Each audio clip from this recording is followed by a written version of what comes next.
இயேசு கிறிஸ்துவின் இனிதான நாமத்தில் இன்றைய ஆவிக்குரிய சிந்தனைக்கு உங்களை அன்புடன் வரவேற்கின்றோம். இப்போதும் ஒரு பாடலுக்கு பின்பு உங்கள் சிந்தையை தெளிவிக்கும் ஆவிக்குரிய செய்தியை கேட்கலாம்.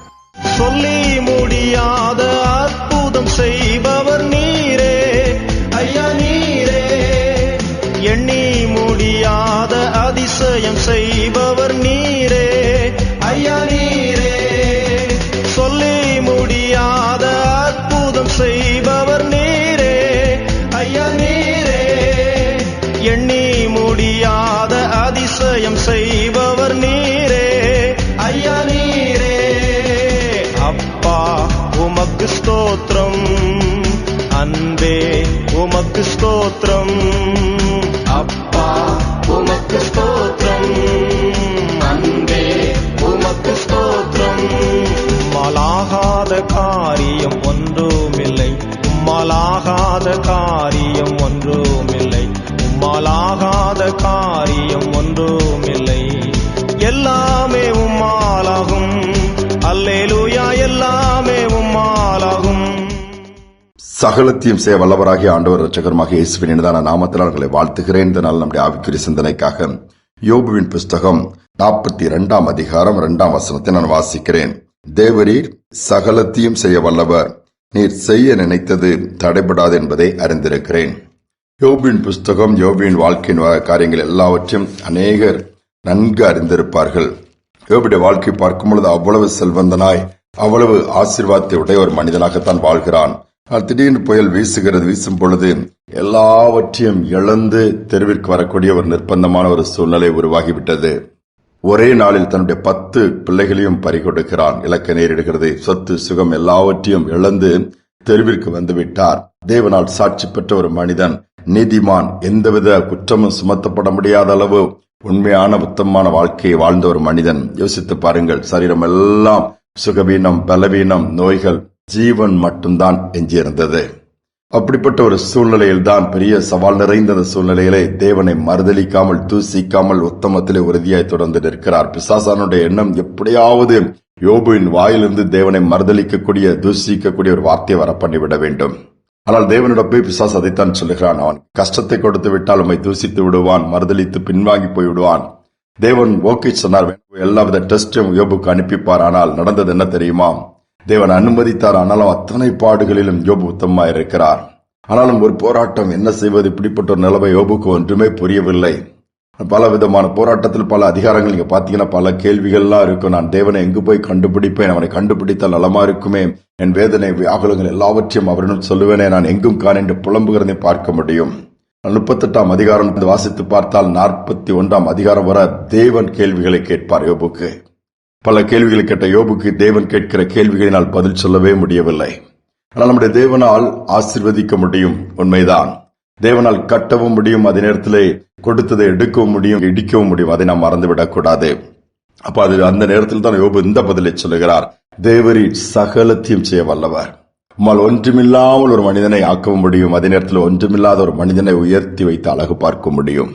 இப்பொழுது நான் அதை அறிந்திருக்கிறேன்.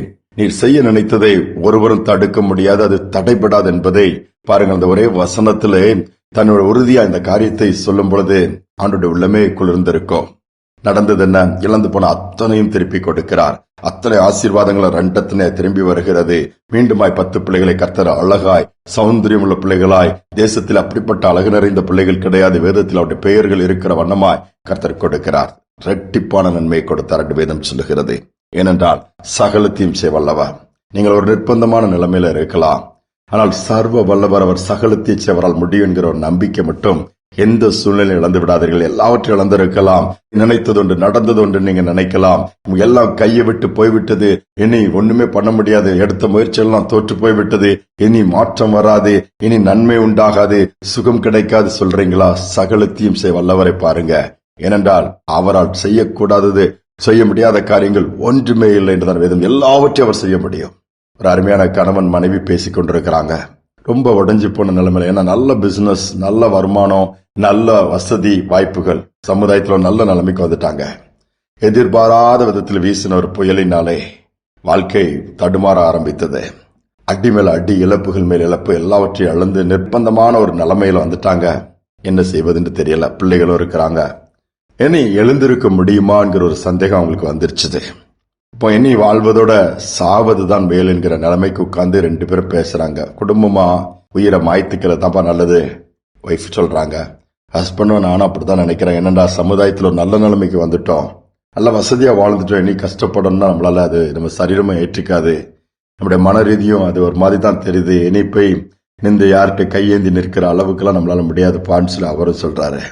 சரின்னு சொல்லிட்டு அப்படி பேசிட்டே இருக்கும்போது அவங்க அப்படியே போறாங்க. போயிட்டு சரி ஃபைனலா என்ன பண்ணலான்னு சொல்லிட்டு வாழ்க்கை எப்படி முடிக்கலாம், எப்படி இது பண்ணிக்கலாம், பிள்ளைகளையும் சம்மதிக்க வைக்கணுமா, அது எப்படிங்கிற காரியங்கள் அப்படி குழம்பிட்டே தங்கள் வாழ்க்கை முடித்து கொள்ள விஷத்தை வாங்குறதுக்கு 2 பேரும் போறாங்க சேர்ந்து, கணவன் மனைவியும். இவங்க ஒரு வழியா போகும்போது அங்க ஒரு ஆட்டோ முன்னாடி போயிட்டு இருக்குது. திடீர்னு பார்த்த உடனே அதுல இதே வார்த்தை அந்த ஆட்டோவில் எழுதப்பட்டிருக்கு, தேவரின் சகலத்தையும் செய்ய வல்லவர், அவர் செய்ய நினைத்தது தடைப்படாது.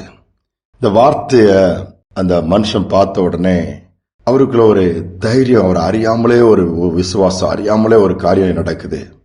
நான் என்னால முடியல, கரெக்டு தான், நான் அடுத்த முயற்சியெல்லாம் தோற்று போயிட்டான், தேவனால் முடியாது ஒண்ணும் இல்லையே, ஏன் நம்ம அந்த ஆங்கிள் அந்த ஒரு நோக்கத்தோட அந்த ஒரு பார்வையில நம்ம காரியங்களை பார்க்க கூடாதுன்னு சொல்லிட்டு மனைவிட்டு அந்த வார்த்தையை காமிக்கிறார். மனைவி படிச்சு பாக்குறாங்க. அவங்களும் அப்படி அமைதியா இருக்காங்க. இந்த வார்த்தையும் சொல்லல. சாகலாண்டு போய் விஷத்தை வாங்க போனவங்க நேரா மாறாக அதே வீதியில இருந்த ஒரு ஆலயம் திறந்திருக்கிறதுல உள்ள போய் ஜெபம் பண்றாங்க. அழுது, ஆண்டவரே நாங்க குடும்பமா சாகிறது தப்புப்பா, அதை செய்யக்கூடாது, காலத்திற்கு முன்பாக செத்தோம்னா பரலோக ராஜ்யம் கிடைக்காது, அதை இழக்க நேரிடும், ஆனால் நிர்பந்தமா இருக்கிறோம், உங்களுடைய வார்த்தை சொல்லுது சகலத்தையும் செய்ய வல்லவர், எங்களுடைய வாழ்க்கையில எங்களால எதுவுமே செய்ய முடியல, ஆனால் உங்களால் முடியும்னு சொல்லி 2 பேரும் ஜெபம் பண்றாங்க. போகும்போது துக்கத்தோடு வேதனையோடு நம்பிக்கை இழந்து கண்ணீரோடு பலவீனத்தோடு போனவங்க திரும்பி வரும்போது புது பலத்தோடு திரும்புறாங்க. நடந்தது என்ன, அவங்க வர்றாங்க, வாழ்க்கையில் ஒரு வழி பிறக்குது. ஆண்டவர் கிரியை செய்ய ஆரம்பிக்கிறார். என்னைக்கு ஆண்டவர் கையில முழுவதுமா காரியங்களை கொடுக்கிறோமோ அன்றைக்கு தான் கர்த்தர் தமது கிரியை ஆரம்பிப்பாரு. நாமளே போராடிட்டு இருக்கிறத அமைதியா தான் பார்த்துட்டு இருப்பாரு. முழுவதுமாய் கொடுத்தாங்க. நாங்க அடுத்து என்ன செய்யணும்னு சொல்லுங்க ஆண்டவரை செய்யறோம்னு காத்திருந்தாங்க. ஆண்டவர் அற்புதமா நடத்தினாரு. நடந்தது என்ன முடிவு, ஒரு வழி உண்டானது. நண்பன் ஒருவர் வந்து உதவி செய்தான், ஒரு காரியத்தை ஏற்படுத்தி கொடுத்தான். ஆண்டோட நடத்தல் இருந்துச்சு. இழந்து போன அத்தனையும் திருப்பி கொண்டார்களாம். இதைத்தான் ஆண்டவர் நமக்கு செய்ய விரும்புகிறார். ஒன்றே ஒரு நம்பிக்கை அதை விட்டுறக்கூடாது. சகலத்தையும் அவர் செய்ய வல்லவர். ஏதாவது ஆரம்பிச்சு பாதியில நின்றுச்சா, ஏதாவது செய்ய போய் தோற்று போயிடுச்சு, அல்லது இரு மனதோடு போராடிட்டு இருக்கிறீங்களா, என்னால் அதை செய்ய முடியுமா, செய்ய முடியாதா, மீண்டு வர முடியுமா, வர முடியாதா, என்னென்னு தெரியல என்று குழப்பத்தை ஓரத்தில் வச்சுட்டு தேவரீ சகலத்தையும் செய்ய வல்லவர், அவர் காட் ஆல்மைட்டி, அந்த நம்பிக்கையோடு அவர் நோக்கி பார்த்து இந்த நாள் அவருடைய கையில கொடுத்து ஜெபிப்போமா. அன்பின் தகப்பனே, சகலத்தின் நிச்சய வல்லவராக இருக்கிறீர். உம்மால் கட்டவும் முடியும், இடிக்கவும் முடியும், உம்மால் உயிர்ப்பிக்க முடியும், கொல்லவும் முடியும். நன்மையின் பூற்றுக்காரன் நீர் ஆண்டவரே, சகலத்தையும் சிருஷ்டித்தவர் நீர், எல்லாவற்றையும் ஆளுகை செய்கிறவர் நீரப்பா.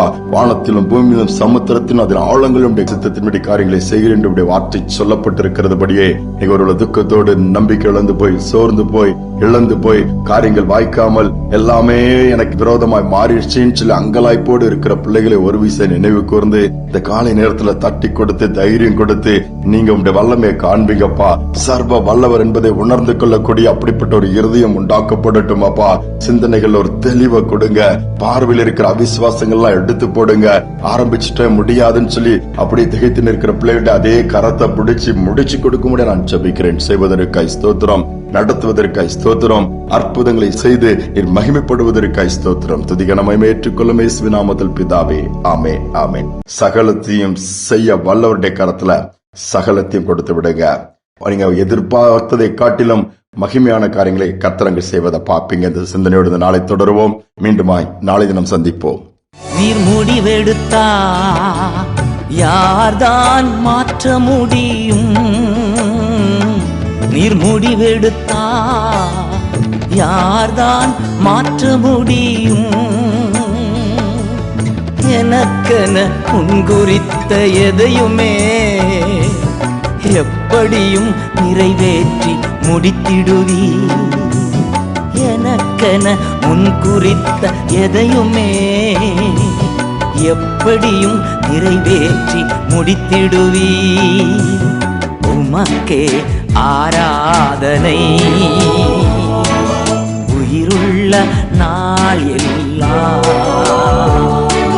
அனைத்தையும் செய்து முடிக்கும் ஆற்றல் உள்ளவரே, நீர் நினைத்தது ஒரு நாளும் தடைபடாதையா.